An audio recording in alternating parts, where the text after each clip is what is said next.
Welcome to day 6 of the Re-Energize Challenge. It's raining again. So, this is exactly what happens at this time of year. It has rained and been sunny, and we've been in and out. And this is why we really want to do this type of re energizing, detoxing, getting motivation, moving our bodies so we don't end up really heavy and damp like the earth is right now. Today we're talking about dosha specific practices. We're adding this on to your yoga practice, to your breath work, to your drinking 1 cup of dandelion tea a day, and to your circulation, your exfoliation or dry brushing. Okay, so when we're talking about Ayurveda, if it's new for you, Ayurveda is a sister science of yoga, and it is the science of life. It is really this philosophy of believing that health can only be achieved through a healthy mind, body, and soul. We can't just focus on fixing one thing. It's a holistic approach. And it also really has this belief that everything outside of us is also within us. So, all the elements that are outside in the world, fire, water, earth, air, space, that we have that same type of element within us. So, when we're talking about doshas, doshas are basically your constitution, kind of like your personality, something like that. We have different physical characteristics, mental characteristics, and those are created with these elements. Okay. So, for example, the fire element, when it shows up in our dosha, in our constitution, that is hot and powerful, right? A fiery personality or hot headed, right? We use these kinds of terms, but sometimes we don't think about the element that it's actually representing and how these elements show up everywhere in different balances. Or water. Water is fluid and cool, right? When we feel fluid and cool, when we're in cool water, it's that feeling. Earth is dense and grounding. Air is light and moving. And space is vastness. It's space, right? So these elements show up everywhere in everything from our food to our bodies to our personalities to everything. So in Ayurveda, we really focus a lot on food and the type of qualities in the food and if it's good for our dosha at this time of year. So we don't just stick with one thing very regimented. We're living and moving with the seasons. So as the seasons shift right now, we're transitioning to spring. There's more back and forth with the weather. There's more dampness of the earth. So we're not going to have the same lifestyle, which is a huge part of Ayurveda, lifestyle activities and food that we would have in the middle of winter. In the middle of winter, when we look at the natural world and what's available, if you live in Virginia, where we live, right, we don't have a lot of fruits. We don't have a lot of berries, things like that. We have winter greens that grow, spinach, kale, arugula. We have eggs, people who eat meat. You have meat products. You have things that have been preserved, right? So now we live in a day and age where we can get anything from anywhere in the world, but it doesn't mean that it's the best for us. That's why when we were looking for a detoxifying tea, we're going to something that's growing here because it's very high in nutritional value. It hasn't been shipped in, it hasn't been sitting on a shelf, it hasn't oxidized, which kills a lot of the nutrients.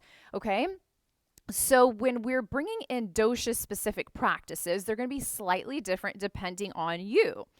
So I'm going to give kind of an overview of the different doshas. So first of all, we have Vata. Vata people who are predominantly Vata, remember you still have all of these elements, but you just have a different mix. We all have a different mix of them. So Vata people, they like can't gain weight, right? They're really thin. It doesn't matter how much they eat. They're not going to gain weight. They have bony joints. They want more cushion when they're sitting down because they're not as comfortable, right? Because of their bony joints. They have more cracking in their joints, more thinner skin. They're very creative. They have a lot of ideas. And their kind of weaknesses are that they're prone to anxiety, they're prone to nervousness, that kind of quick moving a lot. Okay.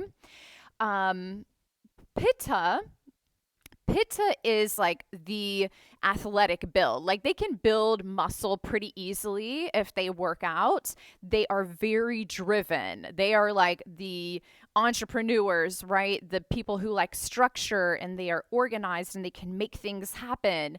They are also, they tend towards impatience, being controlling or demanding.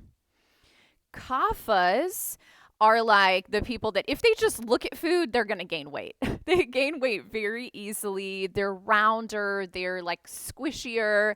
They are very compassionate. They are people pleasers. They want everyone to be happy. They tend towards depression. They have a hard time forgiving people and they're resistant to change. Okay, so once we kind of start to know that about ourselves and also about other people, it helps us to understand ourselves and others more and to be more compassionate. Every single dosha has our strengths and our weaknesses. So we don't want to just focus on like, one or the other, especially for those of you who heard that and you're like thinking of people but let's apply it to ourselves. So it really helps us to have more awareness of our tendencies and then to have a lifestyle where we can create more balance, right? The vata doesn't have to be anxious. The pitta doesn't have to be impatient. The kapha doesn't have to be depressed. When we use food, our mindset, our daily activities to balance, that's what it's all about. And then we can be a thriving vata, pitta, or kapha. Okay, so there is a whole lot more to this. I'm giving you an overview and making it simple so that you can use it for you in this re-energize challenge to enhance your energy and enhance the transition. So we're going to talk about a few specific things that you can apply for you today according to your dosha. Now, if you're on the email list, you have a dosha quiz so that you can take that quiz. At the end of the quiz, you don't need to click anything. It just automatically shows you the percentage of each dosha. You will have a primary one and you will have a secondary one. Okay, so that will help you to know which one of these specific things you want to apply to your practice today. So Vata, we'll start with Vata because this is like a great time for Vata. Vata really feels comfortable, like it's the weather is getting a bit warmer. They really welcome this season. They feel pretty good. The only thing that Vata needs to remember to do during the transition into spring is to stay warm. Vata gets cold easily. When they get cold, it is not good for their joints and their bones and their mindset. So staying warm is the main thing during this season, okay? We're not going to go into the overview of all the things that you can do to balance Vata, which includes things like having a routine, certain types of yoga practices, certain foods. We're just talking about generally for transitioning into spring. Now, Pitta, because Pitta tends to store a lot of energy in the liver with like anger and the fire right now as we're burning off some of the excess fat, excess stagnation, it can be a bit harder work on the liver. So Pittas need to really avoid fried foods right now and avoid alcohol. Okay.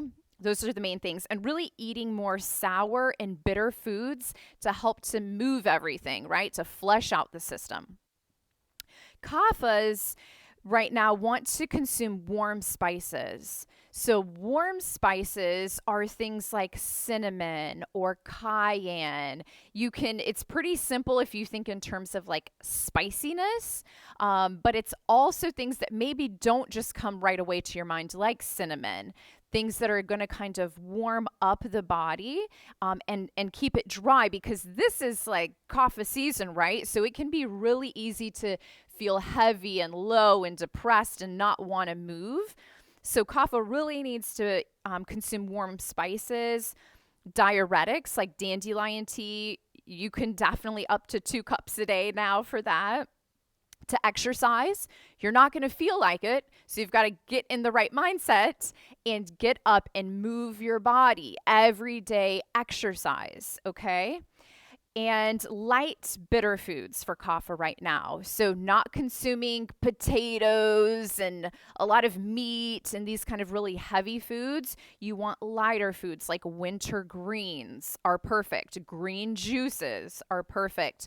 Things that are a bit bitter like pine needle tea, dandelion tea, these things that are bitter and going to help to flush the system. Okay? So you take your quiz and apply your one thing for today, which, for Vata, it's pretty simple. Just stay warm. Pitta, no alcohol, no sugar. Sour and bitter foods like watercress, kale, things like that, right? Green juice is also great. And kapha, stay with the warm spices, diuretics, exercise, okay? To help to get out of like the heaviness of kapha in kapha season. Okay, so apply this and enjoy. Namaste.